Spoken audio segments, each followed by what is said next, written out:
नमस्कार, आप देख रहे हैं केलांचल टाइम्स और मैं हूं आपके साथ सपना ठाकुर। रुक करेंगे अहम खबर की ओर। जम्मू कश्मीर के पहलगांव में मंगलवार को घटित आतंकियों के कायराना हमले को लेकर सुपौल के लोग गुस्से में हैं। लोगों ने कहा कि अब समय आ गया है कि इन आतंकियों का समूल नाश किया जाए।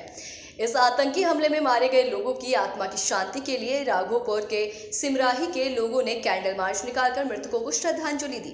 सिमराही के सैकड़ों लोगों ने कैंडल मार्च निकालकर मृतकों को श्रद्धांजलि दी। इस दौरान लोगों ने कहा कि सभ्य दुनिया में आतंकवाद के लिए कोई जगह नहीं होनी चाहिए। भारत सरकार को अब आतंकवाद को नेस्तनाबूद करने के लिए ठोस पहल करने का वक्त आ गया है। इसी के साथ कहा कि निहत्थे पर्यटकों पर कायर आतंकियों द्वारा गोली बरसाने की इस घटना को कभी भुलाया नहीं जा सकता है। देश के दुश्मनों ने भारत की आत्मा पर हमला करने का दुस्साहस किया है। सरकार उनको कठोर सजा दे। इस मौके पर सैकड़ों लोगों ने कैंडल मार्च और श्रद्धांजलि सभा में भाग लिया। फरोशी की तमन्ना अब हमारे दिल में है, देखना है जोर कितना बाजुए कातिल में है। आज हम सभी कैंडल मार्च रोषपूर्ण प्रदर्शन के साथ कसम खाए हैं आतंकवाद और देश में छुपे हुए गद्दारों के विरुद्ध एकजुट होकर के इस सरजमीन से और पूरे दुनिया से आतंकवाद के खात्मा का कसम खाए हैं। और हम सभी एकजुट होकर के आतंकवाद को खत्म करने का संपूर्ण प्रयास और कोशिश करेंगे और आतंकवाद का समूल नाश करेंगे। पाकिस्तान का विरोध करेंगे।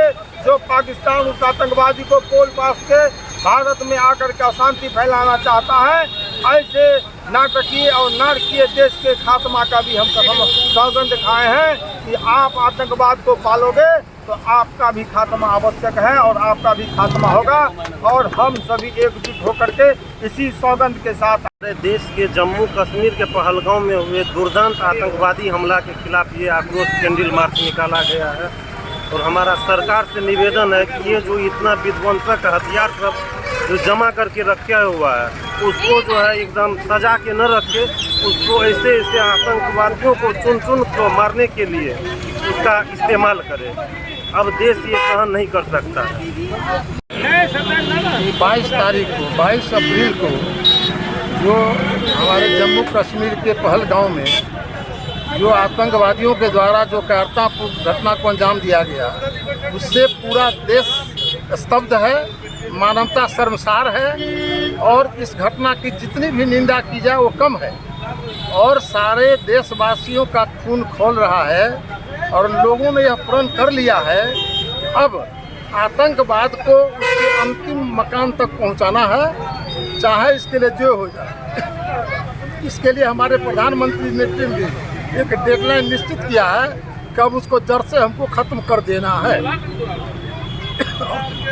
आतंकवादियों के द्वारा जो धर्म और हमारे ही देश में भारत में हमारे भारतीयों हिंदू समुदाय के लोगों की हत्या की गई है, उसके विरोध में हम लोगों ने कैंडल मार्च निकाला और श्रद्धांजलि सभा की है, 2 मिनट का मौन रखा है। और आज एक संकल्प लिया है कि आज से प्रत्येक दिन 1 घंटा हमारे सनातन भाइयों को जगाने के लिए समय दूंगा। और जब तक आतंकवाद का समूल नाश नहीं होता है तब तक चैन से नहीं बैठूंगा। और अपने सरकार से अनुरोध करता हूं कि इजरायली स्टाइल में इन आतंकवादियों का सफाया, पाकिस्तान का सफाया करे, युवकों को भारत में बुलाए और भारत में जो आतंकवादी है उनका सफाया करे। वो जल्द से जल्द इस पर निर्णय ले और हमें हिंदुस्तान में सही सुरक्षित जीने के लिए आगे बढ़ने का मौका दे। और हम अपनी महिला के लिए बोलेंगे कि जो हम सब महिलाओं के साथ इस तरह से हुआ है कि हमारे प्रशासन के ही पीछे आतंकवादी मिल करके महिलाओं को इस तरह से विधवा बनाया गया और उसे टॉर्चर किया गया धर्म जाति नाम पूछ करके।